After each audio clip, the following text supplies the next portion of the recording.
My father came from Japan in 1905. He was 15 when he immigrated from Japan. He worked until he was able to to actually build a store. Let me tell you a story in the form of a dream. I don't know why I have to tell it, but I know what it means. Close your eyes, just picture the scene as I paint it for you. It was World War II when this man named Kenji woke up. Ken was not a soldier.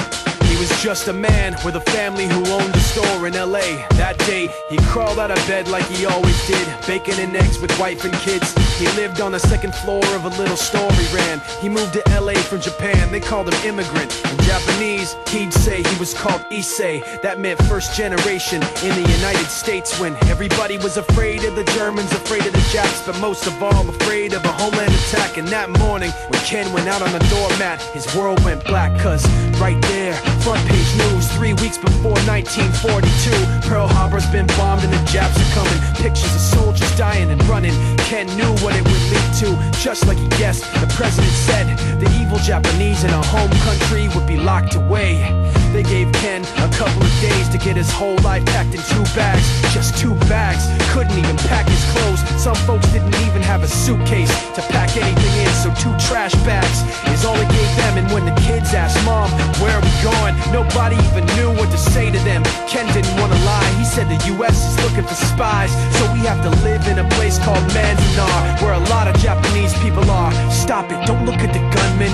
You don't want to get the soldiers wondering if you're gonna run or not, cause if you run then you might get shot. Other than that, try not to think about it. Try not to worry about it being so crowded, but someday we'll get out. Someday, someday.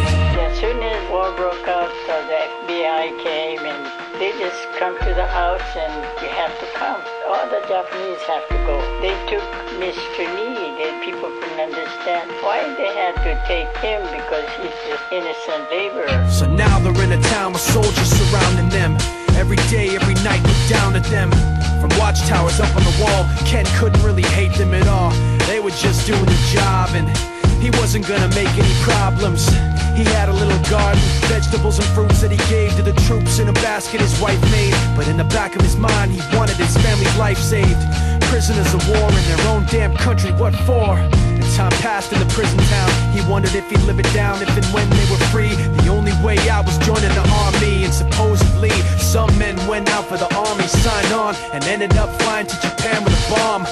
That 15-kiloton blast put an end to the war pretty fast. 2 cities were blown to bits. The end of the war came quick, and Ken got out big hopes of a normal life with his kids and his wife. But then they got back to their home, and what they saw made him feel so alone. These people had trashed every room, smashed in the windows and bashed in the doors, written on the walls and the floor, Japs not welcome anymore. And Kenji dropped both of his bags at his sides and just stood outside. He looked at his wife without words to say. She looked back at him, wiping tears away, and said, someday we'll be okay, someday. Now the names have been changed, but the story's true. My family was locked up back in '42. My family was there where it was dark and damp, and they called it an internment camp. When we first got back from camp, it was pretty bad. I remember my husband said, oh, we're going to stay till last. Then my husband died before they closed the camp.